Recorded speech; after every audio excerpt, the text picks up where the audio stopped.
Bonsoir à toutes et bonsoir à tous. Bienvenue à ce premier webinaire produit par le Conseil interprofessionnel des vins du Languedoc, le CIVL. Il s'agit d'un rendez-vous d'actualité autour duquel nous vous proposons d'échanger ensemble, un rendez-vous qui se veut celui des initiatives inspirantes mises en œuvre par les vignerons et pour les vignerons du Languedoc. C'est pourquoi nous vous proposons également tout au long de ce programme d'échanger avec nos invités d'une part, mais également via notre site. Toutes les questions posées ici, nous nous en ferons les porte-paroles. Chaque fois donc un sujet d'actualité, je le disais, et aujourd'hui nous avons choisi d'échanger autour du packaging éco-responsable. Et pour en parler avec nous, Marie Asquero, bonsoir. Bonsoir. Vous êtes la chargée de développement des ventes de la Maison Jean-Jean, groupe Advini, Saint-Félix de Lodèze Oui. dans l'Hérault. Et vous avez créé une gamme avec des bouteilles réemployées. Alors juste pour nous resituer déjà, Maison Jean-Jean, c'est combien de... Pardon. Excusez-moi, oui. Donc Maison Jean-Jean, oui, c'est 68 millions de cols. Et la gamme Terre Nature, c'est 60 000 cols produits en une année. Très bien, donc c'est aujourd'hui une petite partie de ce qui est produit par la Maison Jean-Jean qui est concernée. À vos côtés, on va y revenir justement. Et avec vous, Bertrand Gourdou du Château Guillem. Bonsoir. Vous êtes installé dans l'Aude à Malviès et vous avez mis en œuvre une politique locale d'approvisionnement en matière sèche sur laquelle on va revenir. Et pour nous situer, quel est aujourd'hui votre volume d'activité? Alors nous, on produit 250 000 bouteilles par an, un petit domaine familial, voilà, tourné effectivement sur une démarche écologique en bio depuis plus de 15 ans, avec une approche en biodynamie. Et donc, pour moi, c'était une logique que de continuer effectivement d'avoir un packaging éco-responsable. Alors précisément, qu'est-ce que vous entendez chacun au sein de vos maisons respectives par packaging éco-responsable, puisque c'est le thème du jour, Marie Asquero? Comme vous avez dit, le packaging, c'est l'aboutissement d'autres pratiques.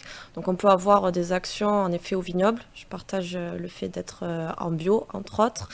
Également dans les chais, on peut faire des économies d'eau, des économies d'énergie. Et le packaging rentre également dans cette dimension-là. Et pour aller plus loin, on a eu l'occasion, en tout cas avec ce projet chez Maison Jean-Jean, de faire du réemploi. Donc, c'est-à-dire que l'emballage de notre bouteille aujourd'hui de Terre Nature, on est capable de le réutiliser, de le laver, de le réutiliser. Le consommateur, voilà. En quoi est-ce que c'est différent de la consigne ? Alors le réemploi, c'est vraiment le concept de réutiliser le même emballage pour le même usage. Derrière ça, le concept, c'est de sortir de l'absurdité écologique de l'usage unique. La consigne, c'est vraiment le flux monétaire et l'échange des bouteilles. Et derrière ça, il y a qui est-ce qui porte la consigne tout au long du flux de cette bouteille. Sur toute la chaîne de valeur. Sur toute la chaîne, c'est-à-dire au départ le producteur, puis le distributeur, puis le consommateur. En réalité, qui porte ce coût? C'est ça la différence. Là, pour comprendre, on est sur une chaîne où la valeur de la bouteille en fait est mutualisée entre plusieurs usagers, c'est ça? À chaque moment de consommation, oui, voilà, à chaque moment du fil de la bouteille. Très bien. Et Bertrand Gourdou, vous, comment est-ce que vous avez constitué votre filière d'approvisionnement, puisqu'elle n'existe pas à proprement parler, c'est vous qui êtes allé la constituer brique à brique? Oui, parce que en fait, on est parti sur au départ une idée de chercher des matériaux recyclés ou recyclables, en tout cas avec une haute valeur environnementale. Et donc nos fournisseurs n'étaient pas forcément habitués à cette démarche. Et donc petit à petit, eh bien, on a cherché des fournisseurs locaux qui répondaient à cette démarche. Et au final, aujourd'hui, nous avons réussi à ce que tout notre packaging de la bouteille soit issu de 100% de nos fournisseurs sont d'Occitanie. Et donc on est à moins de 100 km du domaine.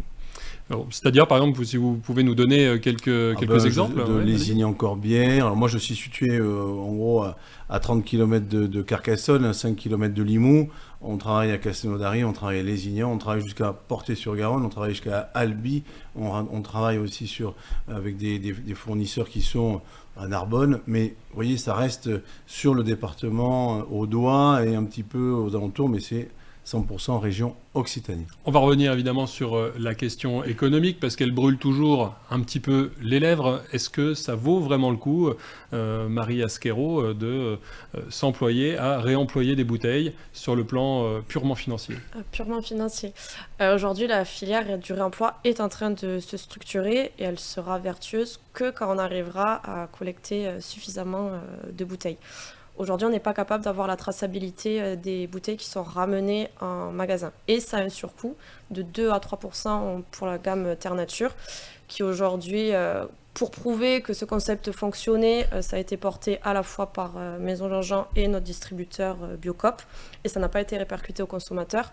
Mais si on veut faire ce projet plus globalement, oui, il y aura un surcoût pour un modèle plus vertueux, mais il y a un surcoût au fait de passer sur du réemployé. Tant qu'on n'a pas, une économie d'échelle. Une économie d'échelle. Et vous, est-ce que votre économie, sur les 250 000 bouteilles que vous produisez, vous avez réussi à passer l'échelle? Alors nous, c'est sur la globalité, dès lors que l'on a considéré que le projet était viable, dans le sens où il y a eu tellement d'inflation sur les matières sèches, que mon sujet a été de dire à Catherine, ma collaboratrice, de standardiser. L'idée, ça a été finalement de ne plus avoir qu'une seule bouteille, puisqu'on avait entre 10 et 12 références, avec à chaque fois des bouteilles différentes, des capsules différentes, des bouchons différents, des cartons différents. Et l'idée a été de standardiser. Et dans la standardisation, eh bien, une seule bouteille, un seul carton, une seule... Bon, vous imaginez. Et du coup, on a réduit considérablement les coûts. Et donc, du coup, je suis arrivé à ne pas subir une inflation qui était aux environs des 20%. Dans mon économie d'échelle, je suis arrivé à avoir seulement 18% d'augmentation de coûts. Donc, je suis gagnant sur l'effet de masse qu'on a pu produire en rassemblant effectivement et en standardisant le process. Et à la seule échelle de votre domaine, justement, on va aller voir Catherine, dont vous nous avez parlé il y a quelques secondes. Elle va nous présenter très précisément ce qui est mis en place au Château Guillem. Bienvenue au Château Guillem. Je me présente, je m'appelle Catherine Montahuc, je suis œnologue responsable de production et je suis responsable de tous les achats de matières sèches au Château Guillem. Nous sommes rentrés depuis la fin de l'année 2019 dans une démarche d'emballage éco-responsable. Nous avons fait le choix de rentrer dans cette démarche éco-responsable puisque nos vignes sont déjà conduites en agriculture biologique depuis 2010 et ça nous semblait comme une évidence de continuer sur nos emballages une démarche environnementale.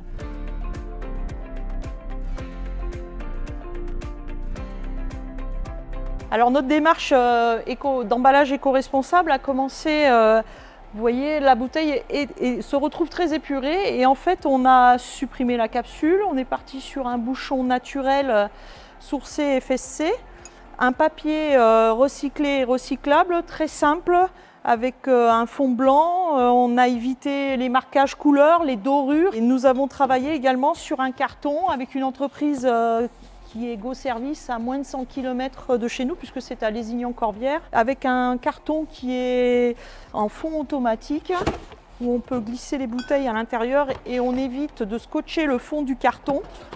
Et on scotchera uniquement le dessus du carton. Ce carton, en plus, ils nous ont proposé un marquage avec des encres sans solvant et une provenance des papiers de forêt française qui sont certifiés également FSC. Le choix de la bouteille s'est porté sur une bourguignonne allégée en remplacement d'une bouteille Bordeaux conique qu'on utilisait au préalable qui pesait 600 grammes alors que celle-ci ne pèse que 410 grammes. Et nous avons fait l'économie de 25 tonnes de verre par an. Lors de la mise en place de cette démarche, le plus compliqué a été de supprimer la capsule. Le souhait de supprimer la capsule est tout simplement parce qu'elle est constituée d'aluminium et d'un film plastique à l'intérieur de 2 filets d'aluminium. Donc nous souhaitions l'éliminer, sauf que la capsule porte la fameuse fiscalisation CRD qui sert à payer nos droits aux douanes. Et donc il a fallu se rapprocher auprès des services des douanes pour qu'on ait une autorisation de ne plus apposer la capsule sur nos bouteilles, ce qui engendre l'émission d'un DSA, un document simplifié d'accompagnement, chaque fois que nous expédions du vin à des professionnels en France. Sur les ventes aux particuliers, en revanche, le ticket de vente au caveau suffit, fait foi de DSA, nous n'avons pas besoin d'émettre un DSA. Voilà pour ce reportage donc, au Château Guillem. Marie Esquero, que vous inspire ce témoignage et est-ce que les recettes qui ont été mises en œuvre chez Bertrand Gourdou sont souhaitablement à mettre en œuvre au sein de la Maison Jean-Jean? Félicitations. Merci. Je pense que oui, travailler avec des partenaires locaux comme vous le faites, c'est la meilleure façon de réduire son impact carbone. Nous, chez Maison Jean-Jean, on a une entreprise jumelle, si on peut dire ça comme ça, les Impressions de l'Enclos, qui font partie également du groupe Advini et qui sont situées aussi à Saint-Félix de Lodèze. Donc on se fournit principalement chez eux pour les étiquettes et les capsules. En l'occurrence, pour Terre Nature, depuis un mois, on a pu supprimer la capsule, donc je vous rejoins sur les documents d'accompagnement. Ça y est, on a également réussi à le faire. Et pour la partie carton également, c'est très bien d'avoir réussi à enlever le scotch. On a pu le faire également. Alors Bertrand Gourdou, qu'est-ce qui a été le plus facile et le plus difficile finalement à mettre en œuvre dans tout ce process? Le plus difficile, c'est de convaincre. Le plus difficile, c'est de demander effectivement à nos fournisseurs de nous accompagner sur cette démarche-là. Je vous dirais, ça a pris quasiment une grosse année. Mais le plus difficile, après, c'est d'expliquer aux clients, donc les professionnels qui n'avaient pas l'habitude de recevoir des bouteilles sans capsule. Ça a été un frein au départ. Maintenant, dans la démarche éco-responsable, bien évidemment que c'est une logique pour eux aussi. Maintenant, c'est un succès parce qu'on a vraiment une demande et une attente même du consommateur final. Alors finalement, vous venez de le dire, c'était ma question qui allait venir naturellement. C'était pas une demande de vos clients, c'était une démarche propre à l'origine. Ah oui, complètement, parce que comme Catherine le dit dans le reportage, on a une vraie logique chez nous. L'idée, c'était de mettre le vin qui est issu des vignes devant le château, c'est-à-dire vraiment être en circuit court et d'avoir le produit avec son environnement le plus proche qui le compose. Donc oui, c'était cette idée d'être vraiment avec un produit local. Je répète que je suis un vigneron indépendant, c'est-à-dire qu'on a une démarche totalement globale. Nous produisons nos raisins, nous vinifions nos raisins, nous commercialisons nous-mêmes nos bouteilles. Donc c'était une logique à la fois par rapport à tout ce que l'on fait autour du vignoble. Cette offre, j'imagine qu'aujourd'hui vous l'avez marketée. Est-ce qu'elle vous a ouvert d'autres perspectives, d'autres débouchés que vous n'aviez pas forcément imaginés à l'origine? Oui, sur la France, bien évidemment qu'il y a des cavistes qui nous ont appelés dès lors que le sujet leur a été divulgué. Maintenant, après, on a réussi on ne travaillait pas avec la grande distribution, donc la grande distribution, à travers les foires au vin, nous ont fait confiance et ont trouvé l'intérêt de justement présenter un produit éco-responsable.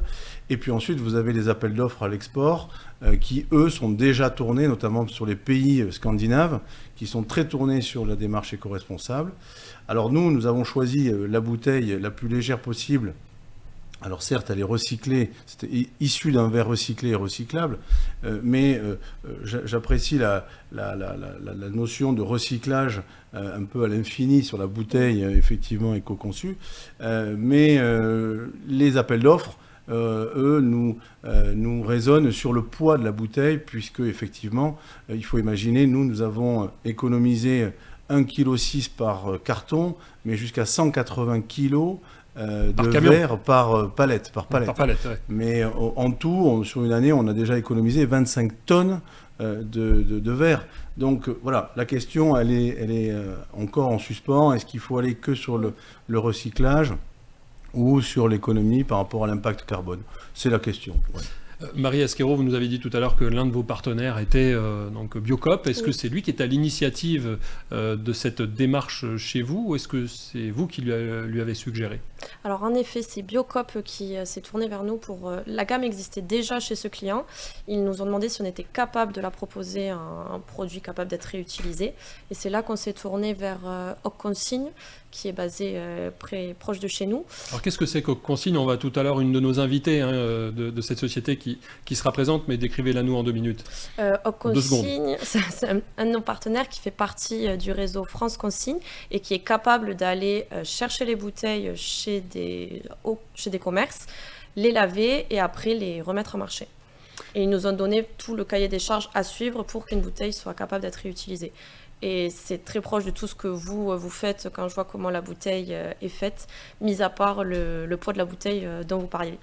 C'est la seule différence entre un produit capable d'être réutilisé et ce que nous on fait actuellement. Aujourd'hui, on est chez Biocoop et uniquement chez Biocoop, mais est-ce que cela intéresse d'autres distributeurs, peut-être moins spécialisés? Alors, chez Biocoop, en tout cas, j'ai regardé par rapport... C'est depuis août 2022 que le produit est commercialisé en réemploi. On a plus de 9% de ventes sur le produit. Il peut y avoir d'autres facteurs, on est bien d'accord, mais en tout cas, il y a plus de 9% de ventes sur le produit depuis qu'il est capable d'être réutilisé. Alors même que depuis le mois d'août, eh bien, des magasins Biocoop ont eux-mêmes fermé leurs portes. Donc effectivement, je pense que c'est important de souligner cette croissance à contre-courant. Désolée, j'ai perdu mon Je vous ai coupé la parole, c'est parfaitement normal. On était donc sur cette notion de croissance de vos ventes. Je vous avais demandé si d'autres distributeurs avaient été intéressés par votre démarche. Alors justement, grâce à Oconsigne qui nous a fourni la liste des commerces dans la région capables de mettre la bouteille, capables en tout cas logistiquement parlant que Oconsigne vienne récupérer les bouteilles, on a quelques magasins qui ont référencé le produit. Mais encore petit. Voilà, parce que les bouteilles sont donc récupérées par votre partenaire Oconsigne. Ça sous-entend qu'ils sont en mesure d'aller les chercher, qu'il ait aussi un volume suffisant à aller chercher de son côté. Sinon, ça ne marche pas. Est-ce qu'il y a des trous dans la raquette et où finalement se situent les lacunes ? Pas forcément géographiquement, mais en tout cas sur le plan industriel, sur le plan de la supply chain. Oui, comme vous dites, il faut qu'il y ait suffisamment que France Consigne soit suffisamment équipée pour qu'il y ait la possibilité d'aller récupérer les bouteilles dans toutes les régions de France. Pour l'instant, il y a 1000 points de collecte, si je ne me trompe pas. Anne-Claire viendra le confirmer tout à l'heure. Et ces bouteilles, aujourd'hui, elles sont partagées avec combien de maisons vigneronnes, vous le savez ou pas ? Non. On demandera tout à l'heure à Oconsigne qui doit avoir une idée sur la question.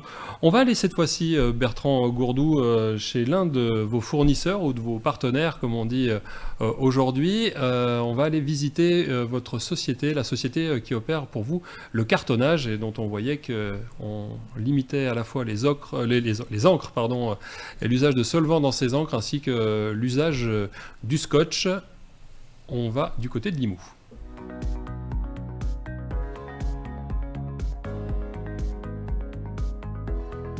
L'entreprise est basée à Lézignan-Corbière, dans l'Aude. L'entreprise a plus de 30 ans, elle a été créée en 89. C'est une filiale du groupe Arteris. Nous sommes présents sur l'Occitanie et la région PACA au travers de nos agences commerciales.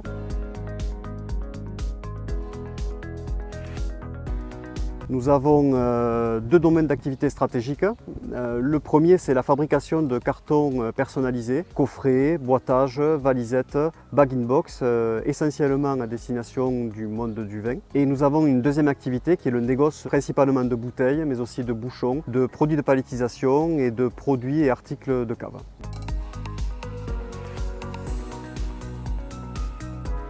L'essentiel de notre portefeuille client est principalement dans l'Occitanie et essentiellement composé de caves particulières, vignerons indépendants.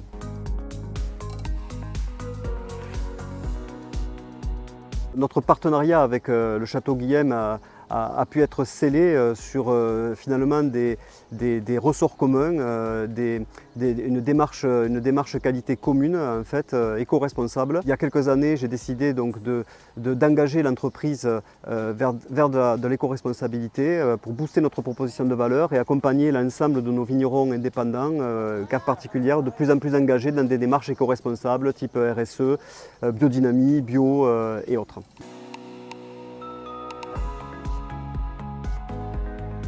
Aujourd'hui, dans notre proposition de base, fabrication carton pour l'ensemble de nos clients, nous sommes résolument engagés dans tout ce qui va répondre donc à la nécessité de coller avec les attentes et les engagements que nous devons tenir dans le cadre de notre démarche RSE.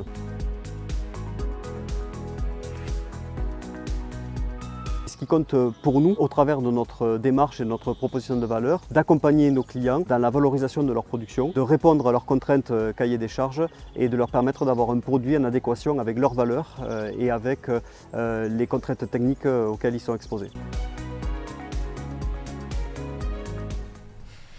Voilà pour ce témoignage de Cédric Bonato de Go Service à Lézignan-Corbière. Nous a rejoint en plateau Anne-Claire Degaille. Bonsoir. Bonsoir.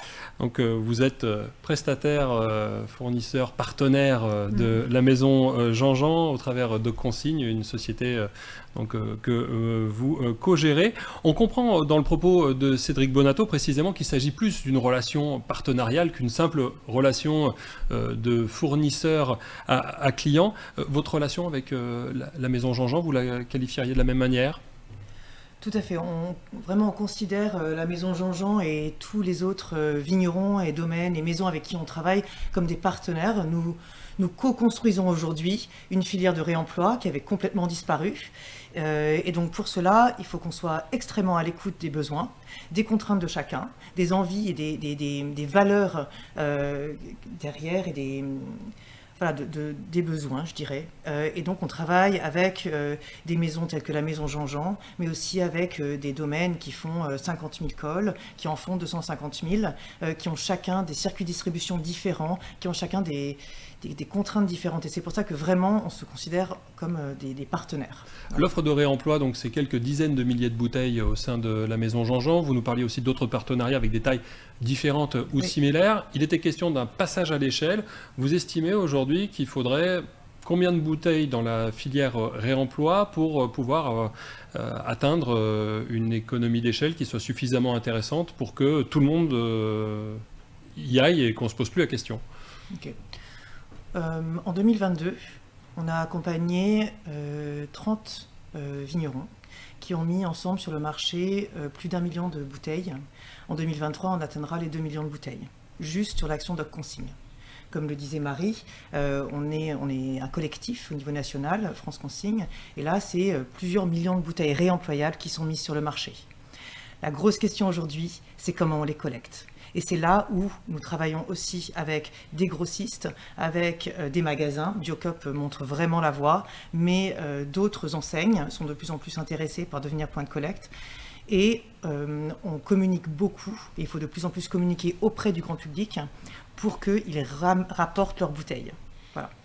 Donc, pour répondre à votre question, on arrive à l'équilibre, il faut collecter, laver, revendre 100 000 cols par mois pour arriver à l'équilibre. On a cette solution qui est mise en place au sein de Biocop où les consommateurs, malgré la taille du réseau, sont également engagés. En tout cas, ils se sentent acteurs, j'allais dire, de leur consommation. On a le plus grand employeur de France qui s'appelle Carrefour. Est-ce que Carrefour est prête à proposer cette solution à ses consommateurs? Et est-ce que la réponse qui vous est faite, c'est nos clients sont prêts ou ils ne le sont peut-être pas tout de suite? Je vous pose la question pour Carrefour, mais disons pour des distributeurs qui soient des distributeurs qui ne sont pas spécialisés. Tout à fait. Donc aujourd'hui, au niveau national, France Consigne est en discussion avec différentes enseignes de la grande distribution. Leurs contraintes sont différentes de celles de Biocop, leur clientèle aussi, et notre proposition est aussi différente. Il s'agira notamment de mettre dans les magasins des machines de déconsignation avec une vraie rémunération financière, une incitation financière au retour. À dire vrai, pour des magasins, pour tout type de magasin d'ailleurs, on leur demande de rapporter un déchet ou de traiter un déchet dont ils n'ont pas besoin de traiter. Ils n'ont aucune obligation légale de traiter le verre pour réemploi. Aujourd'hui, les plus grandes surfaces, il faut qu'ils fassent le téléphone portable, l'encre, etc. Là, on leur propose de... Et donc, l'argument pour eux, c'est de fidéliser leur clientèle. Parce qu'on le voit bien, quand quelqu'un rapporte une bouteille, il va aller faire ses courses au magasin. Voilà. Et donc, aujourd'hui, il y a des tests qui sont faits dans différentes zones en France, dans différentes régions, avec nos confrères de France Consigne, qui tentent à prouver ça, justement. Et donc, il faut aujourd'hui avancer avec la grande distribution et peut-être qu'il faudrait que la loi soit aussi un peu plus, presse un peu plus aussi ces distributeurs. Je voudrais qu'on aille ensemble sur le secteur de la CHR, puisque il existe déjà un système de consigne bien établi pour les bouteilles de coca, pour les bouteilles de bière, pour celles de Perrier, par exemple, pour ne pas les nommer. Ça fonctionne très bien. Est-ce qu'on peut imaginer un système de consigne pour les vins distribués en CHR? Absolument. Absolument.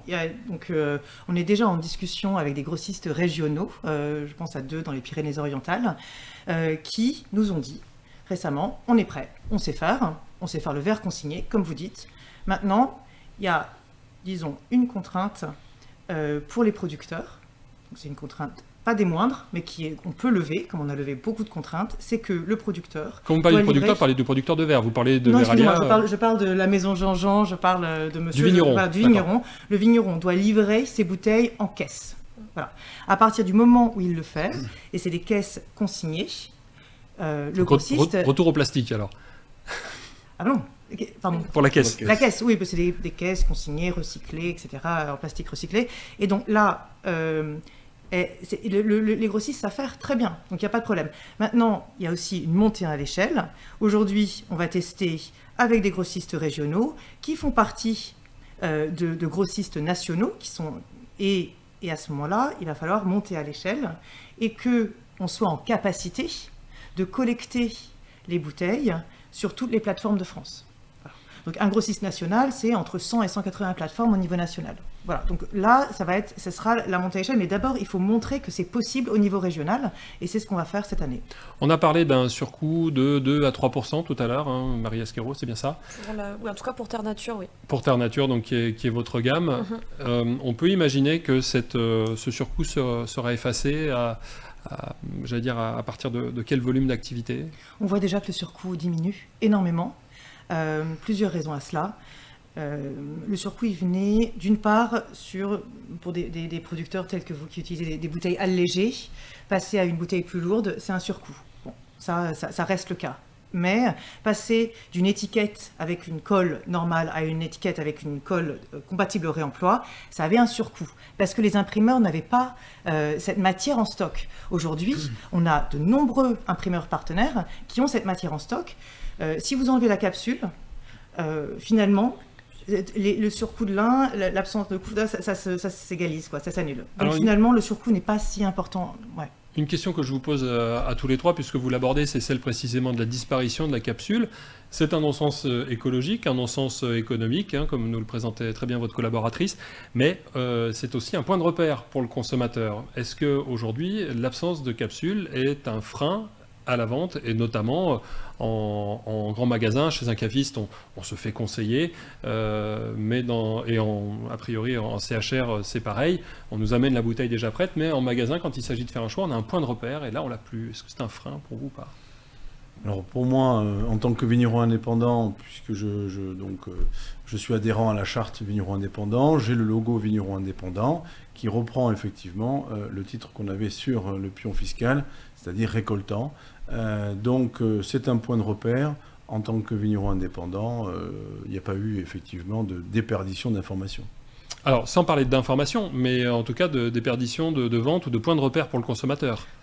Non, c'est assez bien indiqué. Le logo est assez connu aujourd'hui. Il est très bien communiqué. Donc effectivement, pour les négociants, ce sera peut-être un peu plus difficile, mais pour nous, au moins le logo est bien présent. Pardon, dans quel sens point de repère pour le consommateur? C'est un point de repère pour le consommateur. Vous arrivez devant un rayon de vin, on a soit un bouchon en cire pour les bouteilles les plus prestigieuses, et puis ce petit col jaune ou rouge la plupart du temps, voire un peu doré, voilà, qui nous permet de repérer que c'est bien une bouteille de vin et que c'est pas autre chose. Je dirais qu'au contraire, ça attire l'œil dans le rayon de vin aujourd'hui, parce qu'il n'y a pas grand monde qui le fait. Enfin, pas mal dans justement le réseau traditionnel, mais aujourd'hui en grande distribution il n'y en a pas beaucoup, donc pour moi ça attire plutôt l'œil. Vous rejoignez? Franchement oui, on a maintenant je dirais quasiment une dizaine de producteurs qui ont enlevé leur capsule, et vraiment finalement c'est une perception du consommateur. Il y a une esthétique. Alors, certains cavistes, on voit quand même des réticences au sein de certains cavistes, mais en vérité, c'est vraiment une perception esthétique. Et maintenant, on voit certains producteurs qui mettent des magnifiques bouchons qui sont visibles à travers la bouteille. Donc, c'est une autre esthétique. Voilà. Je dirais juste, quand même, vous parliez du DSA, du document simplifié d'accompagnement. Peut-être qu'il serait bon qu'une communication fluide soit faite par les pouvoirs publics à ce sujet, parce que pour moi, donc il n'y a plus l'obligation de la CRD, il n'y a même pas besoin d'une autorisation spéciale, elle n'est pas obligatoire. Maintenant, comment dire, cette information n'est pas connue. Nous, on est en contact avec les douanes de Montpellier, avec un interlocuteur parfait qui nous explique tout, mais les vignerons n'ont pas les mêmes informations. Donc il faudrait une communication plus fluide là-dessus. Voilà. Oui, je vous rejoins. Il y a des disparités entre le nord et le sud. C'est assez étonnant. Des vignerons dans le Jura qui me disaient mais non, les douanes ne veulent absolument pas qu'on enlève nos pions fiscaux. Alors que dans le sud, ça leur pose pas de problème dès lors qu'on fait un DSA, effectivement. Ouais. Les douanes sont plus permissives du côté de Non, chez nous elles qu'à la lisent frontière suisse. Elles lisent correctement la loi C'est et ça. donc elles suivent la loi. Voilà. Bien, est-ce que nous avons d'ores et déjà des questions qui nous arrivent de la part de nos internautes? En tout cas, on les attend. On en a une première là qui arrive et que je vois s'afficher. On nous demande ici quels sont les prochains pas sur lesquels la Maison Jean-Jean souhaite se tourner pour essayer d'être plus local dans ses approvisionnements. Ah, sur l'ensemble des produits de chez Maison Jean-Jean, vous voulez Tout dire? à fait. Pas que Terre Nature. Ah, c'est la Oui, question de notre internaute. Oui, ok, très bien. Plus local. Donc, alors aujourd'hui, la partie des matières sèches, c'est principalement l'impression de l'enclos. Ensuite, tous les imprimeurs avec lesquels on travaille, ils sont dans les labels Imprime Vert, donc ils nous proposent des techniques durables, donc le papier FSC, les encres végétales, de la colle qui soit capable de se décoller. On essaye de réduire au maximum la dorure.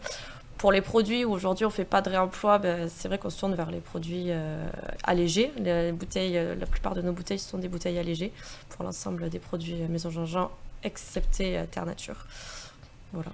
Et est-ce que Maison Jean-Jean, pour le groupe Advini, est un cheval de Troie qui effectue des tests avant qu'il puisse être généralisé à d'autres maisons du groupe? Alors, au sein d'Advini, chaque maison en général est porteuse d'un projet. C'est vrai que pour le réemploi, c'est Maison Jean-Jean qui l'a porté. Voilà. Est-ce qu'on a une autre question qui nous arrive? Je me tourne vers la régie. On a Fanelli qui nous demande, concernant le DSA, le document d'accompagnement des ventes, comment cela se passe-t-il si vos clients revendent les bouteilles sans capsule? Ah. Eh bien, en fait, c'est une chaîne. C'est-à-dire que on le vend. Donc voilà, la chaîne. Nous, on le vend chez un professionnel qui peut être un caviste, qui lui-même revend chez un restaurateur. Et donc, en fait, il doit faire suivre son document simplifié d'accompagnement dès lors que nous le mettons sur la facture ou sur le bon livraison, et ensuite on va le retrouver sur la facture. Le client doit garder sa facture et puis ensuite, quand il revend, eh bien, il faut qu'il réapplique le numéro qu'il y avait sur la première facture. C'est une chaîne en cascade. Voilà. Donc il y a vraiment une traçabilité. Ah oui, c'est obligatoire, bien évidemment. Oui. Avec le numéro de l'eau, de la bouteille qui a subi le DSA. Voilà. Merci. Est-ce qu'on a une autre question? On a Mélanie qui nous demande, comment faites-vous concernant les numéros de lot? Avez-vous fait des études du bilan carbone? Merci d'avance. Alors, concernant le numéro de lot pour les bouteilles réemployées, il est mis sur la contre-étiquette, justement, pas sur la bouteille pour qu'elle puisse être réutilisée le nombre de fois possible. Tu veux compléter? Donc effectivement, aujourd'hui, les embouteilleurs, pour plein de raisons, gravent le numéro de lot sur la bouteille, ce qui est une super technique, sauf que on ne peut pas avoir deux numéros de lot distincts sur une même bouteille. Donc, c'est comme sur un moteur de voiture, on ne peut pas le rayer après. Voilà. Donc du coup, on met le numéro de lot sur l'étiquette, sur la contre-étiquette, et là, on a aussi les références d'encre pour impression sur le verre à l'encre. Et c'est des encres qui vont s'enlever à la soude à 80 degrés dans notre unité industrielle de lavage. Voilà. La question que pose cet internaute va aussi un petit peu plus loin sur le bilan carbone. Vous appartenez à un groupe coté, on sait coté en bourse, on sait qu'aujourd'hui les investisseurs sont vigilants sur le bilan RSE que vous avez par ailleurs l'obligation de publier. C'est également le cas des groupes au sein desquels vos vins sont distribués. Alors est-ce que vous avez chiffré le bilan carbone de ces bouteilles versus l'ancien? Alors, pour la partie Terre Nature, c'est 80%... pardon, il y avait les chiffres de la bibliographie qui révélaient que, justement, réutiliser une bouteille, au bout de la 19e réutilisation, c'était 80% de réduction des gaz à effet de serre et 50% de réduction de consommation d'eau. Pour en être certain, avec notre produit, on a fait intervenir un groupe de l'école de l'ENSAT à Toulouse qui a vraiment regardé le cas où notre gamme Terre Nature n'était pas réemployée et où en effet on avait une bouteille un peu plus allégée et tous les composants de la bouteille versus la bouteille qu'on utilise aujourd'hui avec les standards que nous a donné Anne-Claire de Consigne. Et il s'avère qu'on est sur les mêmes chiffres. Mais encore une fois, pour que le modèle soit vertueux, il faudra que ce soit la 19e, 20e utilisation. Bertrand Gourdou, on a entendu tout à l'heure que vous aviez mesuré en termes de poids de verre l'économie réalisée. Vous nous disiez également que certains pays vers lesquels vous exportiez, notamment des pays scandinaves, étaient très attentifs à cette notion de RSE, de poids, et puis également voilà, des économies de gasoil qu'elle permet, puisqu'on met davantage... j'allais dire moins de poids dans un camion, ce qui permet d'économiser un peu de carburant. Vous l'avez mesuré, le bilan carbone de votre expédition? On est en train, puisque effectivement, il faut une année de référence et une deuxième année effective. Donc là, on est en train. Effectivement, ça prend une année entière. Donc, je vous donnerai les chiffres quand je les aurai. Mais en tout cas, non, déjà, on voit sur les diminutions de poids. Moi, je suis en train même de parler avec nos transporteurs de nous facturer au poids de la palette et non plus à la surface. Quand je vous ai dit tout à l'heure que nous avons une économie d'à peu près 180 kg à la palette, vous imaginez quand on envoie un conteneur en Suède, eh bien, ça fait des énormes économies de pétrole, enfin en tout cas de gasoil économisé, puisque eh bien, moins il est lourd, enfin moins il est lourd effectivement, et moins on consomme. Donc voilà, l'impact il est sur toute la chaîne, hein, bien évidemment. C'est aussi donc une révision du contrat qui est à revoir avec mais les transporteurs sont invités à réfléchir effectivement sur l'économie de poids qu'on leur procure et par la même occasion l'économie de gasoil qu'on va leur faire économiser. Oui. Et pour objectiver cette étude, est-ce que vous passez par un bureau Veritas, par un organisme certificateur, ou est-ce que vous réalisez vous-même c'est des sociétés comme Carbone Plus qui sont affiliées donc à des certifications et qui permettent effectivement de nous donner un chiffre exact au bout d'une année d'exploitation. Voilà. Allez-y, je vous en prie. Juste pour compléter sur le bilan carbone, donc Marie mentionnait les études de l'ADEME réalisées en 2018 sur 10 dispositifs de réemploi qui étaient plus ou moins performants en termes de nombre de passages réemployés, donc de boucles de réemploi. Et même pour les bouteilles qui finalement étaient réemployées que 2, 3, 4 fois, le bilan carbone restait plus intéressant pour une bouteille réemployée même 4 fois plutôt que d'être recyclée. Donc il y a un vrai intérêt écologique à réemployer ces bouteilles par rapport à l'usage unique. Voilà. Et on sait que pour un vigneron, la bouteille, c'est vraiment quasiment entre 60 et 80% de son empreinte carbone. Voilà. Donc d'où l'allègement, oui, mais aussi voilà. Et surtout de bien savoir, en tout cas de chercher un fournisseur qui utilise des verres 100% issus du recyclage. Ça c'est important. Mais alors par exemple une bouteille blanche. Eh ben, j'allais vous le poser la question parce que c'est l'exception. Une bouteille blanche c'est 100% de sable. Voilà. Une bouteille blanche c'est 100% de sable. Le sable c'est quand même une ressource qui est non renouvelable et dont le coût environnemental n'est pas pris en compte dans son prix. Voilà. Donc c'est en revanche, une bouteille cannelle, feuille morte, c'est entre 80% de calcin recyclé et quand même 20% de sable. On sait que les verriers aujourd'hui cherchent à augmenter le plus possible la part de calcin dans leurs bouteilles teintées. Mais les bouteilles blanches... on va dire aux consommateurs que, eh bien, il faudra boire des rosés avec une forme de bouteille, enfin une teinte de couleur verte. C'est un peu compliqué. C'est compliqué en termes de compréhension. Certains effectivement, vignerons l'ont fait cette année. Parce qu'ils n'avaient pas beaucoup de bouteilles, c'est surtout ça. On est d'accord. Chacun avec ses contraintes. Est-ce qu'on a une autre question qui nous arrive en régie ? Marie, comment les entreprises peuvent-elles réduire les coûts supplémentaires liés à la production d'emballages éco-responsables tout en maintenant leur qualité et leur durabilité. C'est une question pour vous, Bertrand Gourdou, a priori. Oui, il faut standardiser, il faut essayer d'être... Enfin, je veux dire, c'est pas moi qui l'ai inventé, Ford nous l'avait créé dans les années 20.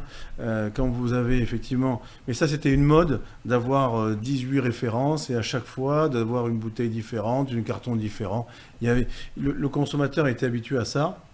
Et je crois qu'en fait, il faut essayer juste d'essayer de standardiser le plus possible. Et on a même pensé, si vous voulez, à avoir des étiquettes qui ne portent plus le millésime. Le millésime est mis sur le bouchon, ce qui me permet de ne plus jeter des étiquettes où il y a le millésime dessus. Donc, il faut chercher l'économie jusqu'à son maximum. Donc, la standardisation permet d'économiser effectivement sur le coût, les matières, puisqu'on achète plus et donc à des coûts moindres. Et puis ensuite, on a la notion écologique, mais aussi la notion logistique, puisque vous imaginez que dans un entrepôt, quand il n'y a plus qu'une seule bouteille, qu'un seul carton, ça prend moins de place que d'avoir 25 références, etc. Et puis on a également moins de stock pour ces appros, j'imagine qu'on simplifie les choses. Et on simplifie au maximum. Voilà. Et au final, c'est très bien perçu parce que c'est vraiment c'est vertueux. Voilà. Donc c'est intéressant. Et donc on diminue les coûts, et je le répète encore, l'inflation qu'il y a eu sur les matières sèches a été considérable en 2022-2023. On subit encore un peu, mais moins.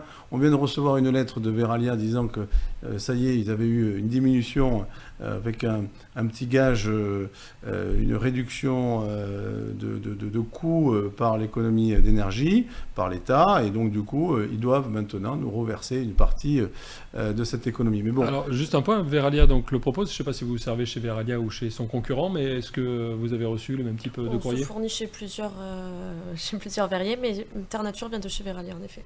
D'accord. Donc vous avez reçu le même courrier, a priori. Un petit courrier comme quoi sinon faut le demander. L'État a fait des remises sur le coût de l'énergie et on l'a reçu et donc on va avoir effectivement un petit coup de pouce. Mais si vous achetez une seule bouteille et que vous faites 200, 1 million, 18 millions, forcément il y aura des économies d'échelle directes. Plus importantes. Est-ce qu'on a une autre question qui nous arrive de la régie ? Mathieu, combien de temps a-t-il fallu pour mettre en place les packaging éco-responsables ? 1 an, vous disiez tout à l'heure, ça ? Moi, j'ai mis 1 année, mais ça dépend effectivement de l'écoute que vous avez avec... Parce que j'ai mis 1 année, mais j'ai cherché des fournisseurs à moins de 100 km. C'était mon objectif d'avoir effectivement du local, d'avoir du circuit court. On peut trouver un peu plus loin, etc. Mais la démarche a été d'1 année, oui. d'1 année. Et chez vous, combien de temps ont duré les études de recherche ? Globalement pareil ou un petit peu moins. C'est vrai qu'une fois qu'on a tous les critères, ça va relativement vite. C'est pas très contraignant de se lancer dans le packaging éco-responsable. Merci, on a le temps pour une dernière question. Et on me signale qu'on n'a plus de questions. On va donc clore ce premier webinaire organisé et produit par le Conseil interprofessionnel des vins du Languedoc. Il était dédié au packaging éco-responsable. Merci Bertrand Gourdou pour Merci à vous. Château-Guilhem. Vous êtes, je le rappelle, basé dans l'Aude. Anne-Claire Degaille pour Hoc Consigne. Et merci également à vous, Marie Asquero, pour la Maison Jean-Jean Groupe Padvini. On se retrouve pour notre prochain rendez-vous. Il aura lieu à la même heure, 18h, le 11 juillet prochain. Et cette fois-ci, il sera question de transformation numérique des entreprises vitivinicoles. D'ici là, portez-vous bien. Passez une bonne soirée.